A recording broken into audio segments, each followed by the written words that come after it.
本单专门提翕相嘅摄影师廖友贤，提以30岁嘅人决定屯作为10年嘅投入表现，去日本学日本式农家屯民俗经验，除了增加无穷用嘅经历，未想爱屯已经退休嘅阿爸，听实现开农庄嘅梦想。而去日本有名嘅民俗万寿江西平人，未认真安尼认识了伊嘅老公伊东繁活。 伊老公呢，每听轮椅来到台湾，乡下睇苗栗生意，开民宿屯毛通农业，睇嘅有好似的享受日本农家嘅生活方式，还是得参加农事体验、生农教育嘅活动也到，伊能上海屯毛土抗强嘅理念传达本韩国多年。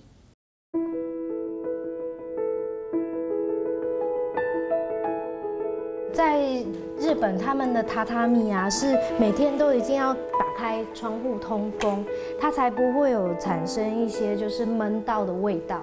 因为台湾毕竟还是比较潮湿嘛。民俗中意廖友贤，详细嘅检查各只检房，韩国统计表述都强强力力。比如说像桌子，昨天擦过，可是客人要来之前。 我们一定还要再擦过，要不然，因为我们每天都有开窗通风嘛，那一定会有一点点小灰尘。那他比较早进来的状况，就可能会看得很清楚。不拜到同有日本式嘅风格，看起来简单又舒适，也见结合农村嘅民俗，系硬友贤同家爸爸妈妈、韩国家老公移动范围一无卡耳，对一条树尾、一条草尾打造出嚟嘅。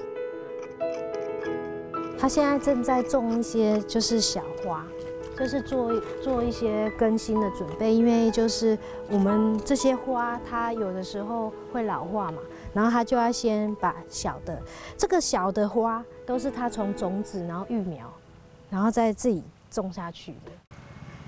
移动范围同点草，仲係慢慢地土農程度好無限，在風格下，佢咪係投入嚟做些，唔多要講花。 あなた答えして私通訳する。嗯？なんで？あなた農業やってるわけだ。他说就是有关农作的范围都是属于他的，比如说这个庭园的管理啊，还有蔬菜种植啊，然后还有一些就是树木的，就是修剪啊，这些都属于他的范围。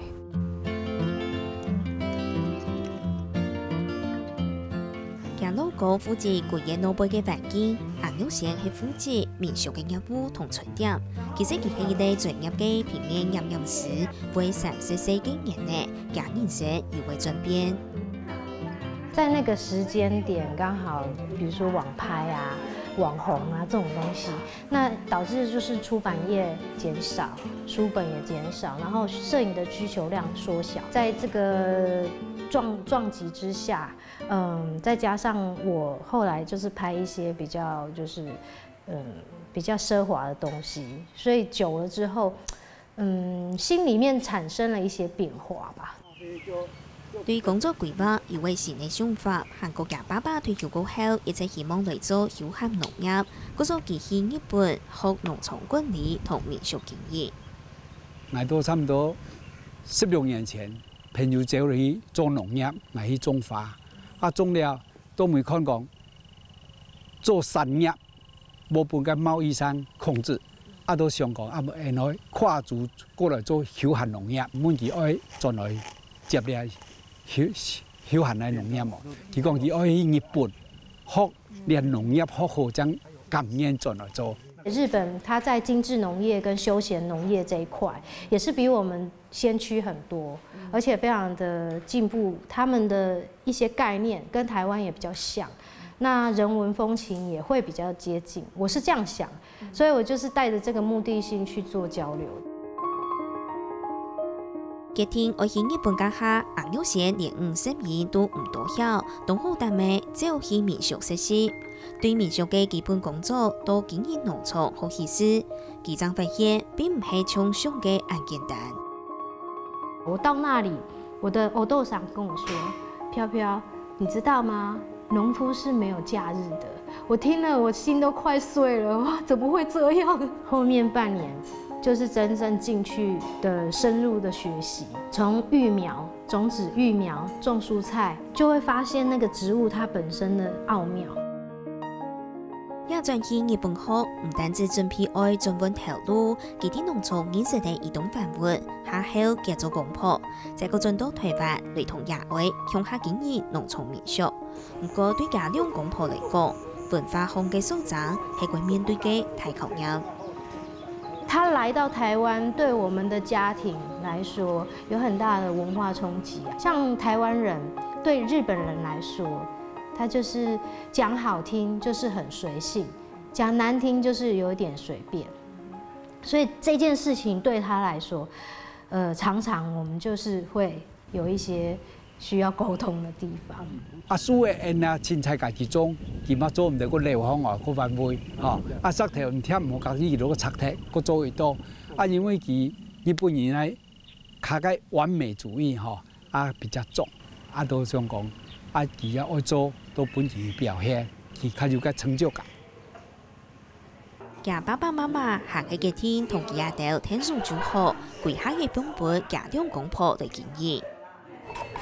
这个是我们自己种的那个彩色萝卜，然后对，就种在前面可实地景那边，然后会让就是游客最近距离，然后就可以体验一下。